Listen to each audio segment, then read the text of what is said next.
উনি এখান থেকে উৎপাদন করেছে ফুলকপি, বাঁধাকপি, টমেটো, তাছাড়া অনেক জমি।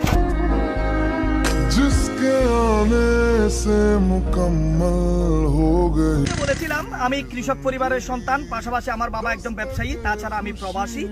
তো ফটিকছড়ি বিলের আনাচে কানাচে কৃষকদের পাশে গিয়ে দাঁড়িয়ে অনেকটা ভিডিও ধারণ করেছি। আজকে এসেছে আমার আঙ্কেল, শ্রদ্ধেয় আঙ্কেল মোহাম্মদ আলী, মীর মোহাম্মদ আলীর এই খেতি জমিতে। প্রায় হারোয়ালছড়ির প্রত্যন্ত অঞ্চল, একেবারে পাহাড়ের কিনারায় এই জায়গা। উনি এখান থেকে উৎপাদন করেছে ফুলকপি, বাঁধাকপি, টমেটো, তাছাড়া অনেক জমি ওনার এখানে রয়েছে। উনি যেহেতু আমার পাশে রয়েছে, আমি ওনার সাথে কথা বলবো কি পরিমাণ ওনার জমি আছে, কি পরিমাণ উৎপাদন হয়েছে। আসসালামু আলাইকুম, কেমন আছেন আপনি? আলহামদুলিল্লাহ। তো আপনার কাছে জানতে চাইবো আমাদের দর্শকদের উদ্দেশ্যে কি পরিমাণ ফুলকপির জমি আপনার রয়েছে এখানে? আমাদের ফুলকপির জমি তিনখানি রয়েছে, মাশাআল্লাহ। বাঁধাকপি একখানি, তারপর টমেটো আড়াইখানি।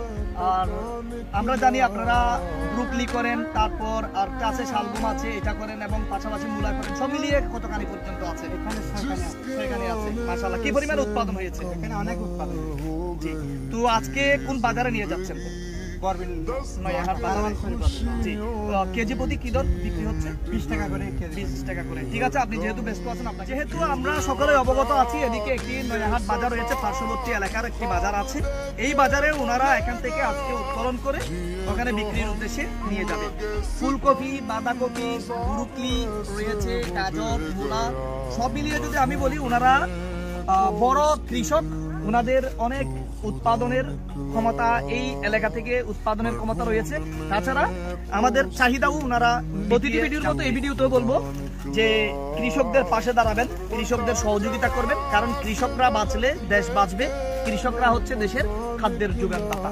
তাছাড়া আমি ওনার আরো কিছু জায়গা ঘুরে দেখাবো আর এই ভিডিওতে আপনাদের উদ্দেশ্যে তুলে ধরবো। সবাইকে ধন্যবাদ যারা আমাদের সাথে যুক্ত আছেন। ইদানিং কৃষকদের পাশে যেহেতু গিয়ে অনেকটা ভিডিও ধারণ করেছি, তাই আজকেও এসেছি।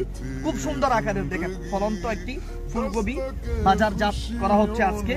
এখানে আরো বড় বড় আছে, যেহেতু আমার কাছে যেটা ছিল এটাই আমি কিন্তু নিয়েছি। ধন্যবাদ যারা আমাদের সাথে যুক্ত আছেন। আমার ক্যামেরার পেছনে যিনি আছেন ওনাকেও ধন্যবাদ। আসসালামু আলাইকুম।